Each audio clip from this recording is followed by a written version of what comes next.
قربانی جیسی اہم عبادت شریعت مطہرہ کی طرف سے ہر اس شخص پر واجب ہے جو بندہ صاحب استطاعت ہو، صاحب نصاب ہو۔ امام اعظم ابو حنیفہ رحمۃ اللہ تعالی علیہ کے موقف کے مطابق قربانی صاحب استطاعت پر واجب ہے۔ بعض لوگوں نے اس کو سنت قرار دیا ہے اور کہا کہ کر لیں تو ثواب ہے، نہ کرے تو کوئی گناہ نہیں ہے، جبکہ امام اعظم ابو حنیفہ نعمان ابن ثابت رضی اللہ تعالی عنہ کا موقف دلائل کی روشنی میں کتاب و سنت سے جو دلائل ہیں بالکل واضح ہے کہ صاحب استطاعت پر قربانی کرنا واجب ہے۔ صاحب استطاعت ہر وہ شخص ہے جس کے پاس 7.5 تولے سونا یا 52.5 تولے چاندی یا 52.5 تولے چاندی کی مالیت کی رقم، روپیہ، پیسہ یا کوئی بھی کرنسی اس کے پاس موجود ہو، مال تجارت موجود ہو، یا اپنے گھر کے اندر جو حاجت اصلیہ سے زائد سامان ہے وہ بھی اگر 52.5 تولے چاندی کی رقم کو پہنچ جاتا ہے تو اس مال کا مالک وہ صاحب نصاب ہے، اس پر قربانی کرنا واجب ہے۔ قرآن مجید فرقان حمید میں اور نبی پاک صلی اللہ علیہ وآلہ وسلم کی احادیث مبارکہ میں اس کے دلائل موجود ہیں۔ اس سے پہلے کہ میں وجوب قربانی پر دلائل پیش کروں، تمہیداً مختصر سا یہ خاکہ سمجھیں کہ قرآن مجید میں احادیث مبارکہ میں بعض مقامات پہ فرض، واجب اور سنت کے الفاظ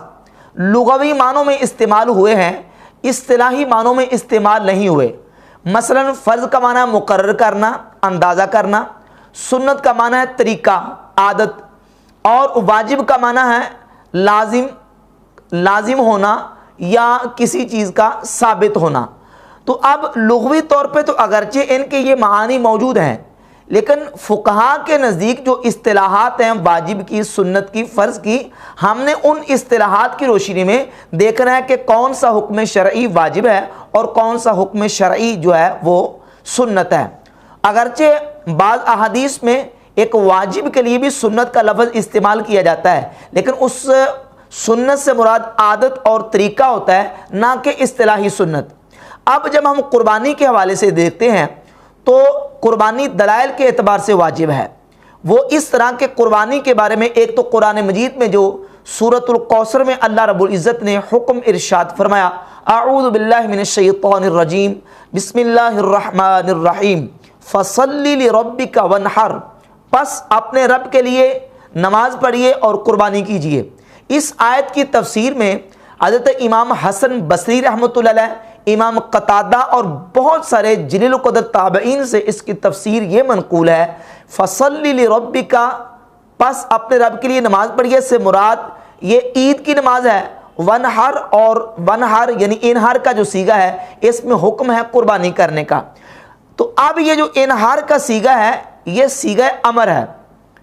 قرآن مجید میں بھی ذکر ہوا اور آگے احادیث مبارکہ میں بھی یہ صیغہ امر مذکور ہے۔ صحیح بخاری کی حدیث نمبر 5500 ہے، نبی پاک صلی اللہ علیہ وآلہ وسلم نے ارشاد فرمایا، من ذبح قبل الصلاۃ فلیذبح مکانہا اخرى،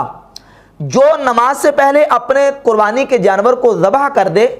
پس وہ اس کی جگہ پہ دوسرا جانور قربان کرے، دوسرے کی قربانی کرے، اس کو ذبح کرے۔ تو اب فلیذبح میں جو صیغہ ہے یہ صیغہ امر کا ہے۔ قرآن مجید کی سورۃ الکوثر میں بھی صیغہ امر اور حدیث میں بھی صیغہ امر ہے، یعنی نبی پاک صلی اللہ علیہ وآلہ وسلم نے بھی حکم دیا اور اللہ رب العزت جل شانہ کی طرف سے بھی حکم ہے۔ تو اب یہ جو امر کا صیغہ ہے اصول فقہا میں یہ اصول اور ضابطہ ہے، وہ ضابطہ یہ ہے کہ مطلق الامر یدل علی الوجوب عند عدم القرینۃ الصارفہ،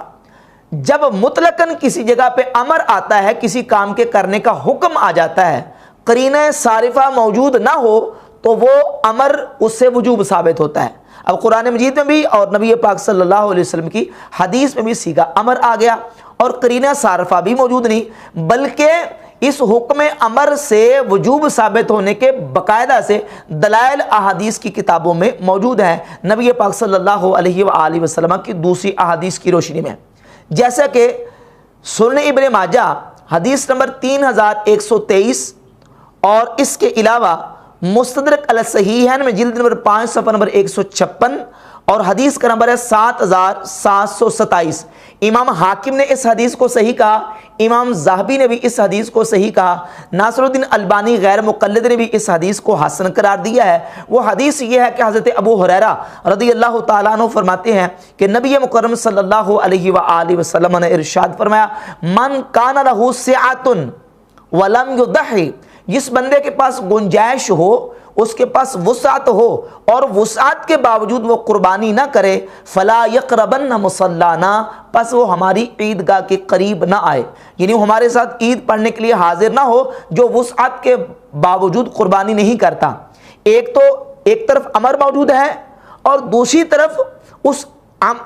امر پر عمل نہ کرنے پر ناراضگی اور وعید موجود ہے کہ نبی پاک صلی اللہ علیہ وآلہ وسلم نے اس بندے پر تحدید ارشاد فرمائی جو بندہ وسعت کے باوجود قربانی نہیں کرتا۔ تو لہٰذا اس حدیث سے اور دیگر دلائل سے یہ بات بالکل واضح ہوئی کہ قربانی کرنا یہ صرف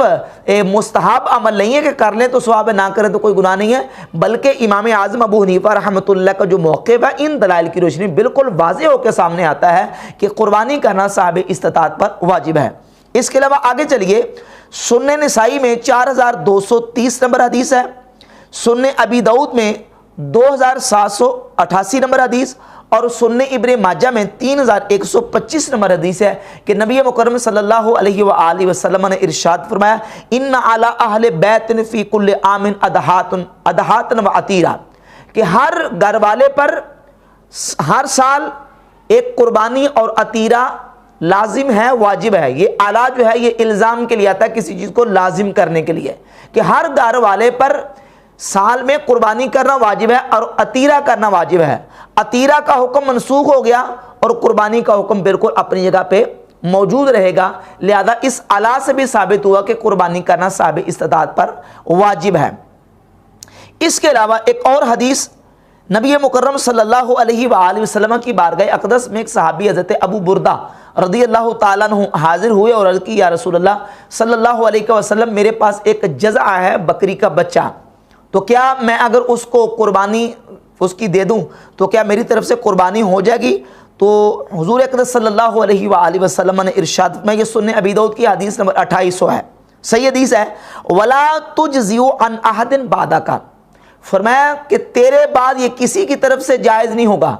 یعنی تو کر لے کہ تیری طرف سے جائز ہو جائے گا، لیکن تیرے بعد کسی کی کوئی بندہ کرتا ہے تو اس کے لیے یہ کرنا جائز نہیں ہوگا۔ تو یہ حدیث بھی اس بات کی دلیل ہے کہ اگر یہ ایک ترغیب کے طور پر ہوتا اور رغیبہ میں سے اور ایک مستحب عمل ہوتا تو ٹھیک ہے، جو مرضی جانور قربان کر لیتے اس کو نفل کا ثواب مل جاتا، لیکن نبی پاک علیہ الصلوۃ والسلام نے فرمایا کہ تیری طرف سے تو جائز ہے، تیرے بعد کسی کی طرف سے اس طرح کا چھوٹا جانور قربان کرنا قربانی کے لیے جائز نہیں ہے۔ امام ابو جعفر محمد بن سلامہ الطحاوی رحمہ اللہ اپنی کتاب اختلاف الفقہاء کے صفحہ نمبر 81 پر اسی حدیث کو بیان کرنے کے بعد آپ اس حدیث سے استدلال کرتے ہوئے لکھتے ہیں کہ انما یجزی عنک ولا یجزی عن احد بعدک، یعنی نبی پاک علیہ الصلوۃ والسلام نے فرمایا تیری طرف سے تو یہ جائز ہے لیکن تیرے بعد کسی کی طرف سے یہ جائز نہیں ہے۔ یدل علی الوجوب، امام طحاوی فرماتے ہیں کہ یہ جو جملہ ہے یہ وجوب پر دلالت کرتا ہے۔ تو نبی مکرم صلی اللہ تعالی علیہ وآلہ وسلم کی ان احادیث طیبات سے حضور کے جو امر ہیں ان سے بھی ثابت ہوتا ہے کہ قربانی جو ہے یہ صاحب استطاعت پر واجب ہے۔ ایک تو امر موجود ہے اور اس کے ساتھ نبی پاک صلی اللہ علیہ وآلہ وسلم کا دائمی مواظبت والا عمل کیا ہے، حضور کا اپنا ذاتی عمل کیا ہے۔ سیدنا عبداللہ ابن عمر رضی اللہ تعالیٰ عنہ فرماتے ہیں، جامع ترمذی کی حدیث نمبر 1507 ہے جس کو امام ترمذی رحمۃ اللہ علیہ نے اس حدیث کو حسن قرار دیا ہے کہ اقام رسول اللہ صلی اللہ علیہ وآلہ وسلم بالمدینہ 10 سنین یضحی، عبداللہ ابن عمر رضی اللہ تعالیٰ فرماتے ہیں کہ نبی پاک صلی اللہ علیہ وآلہ وسلم مدینہ شریف میں 10 سال رہے اور حضور نے 10 سال ہی مدینہ شریف میں قربانی ادا فرمائی۔ تو حضور کے عمل سے مواظبت بھی ثابت ہو گئی اور اس پر نبی پاک علیہ الصلوۃ والسلام کا امر یعنی حکم دینا بھی ثابت ہو گیا، اور جو استطاعت کے باوجود قربانی نہ کرے اس سے نبی پاک علیہ الصلوۃ والسلام کی اس پر وعید بھی جو وہ حدیث میں مذکور ہوئی۔ تو ان سارے دلائل سے یہ بات واضح ہوتی ہے کہ قربانی کرنا صاحب استطاعت پر واجب ہے۔ امام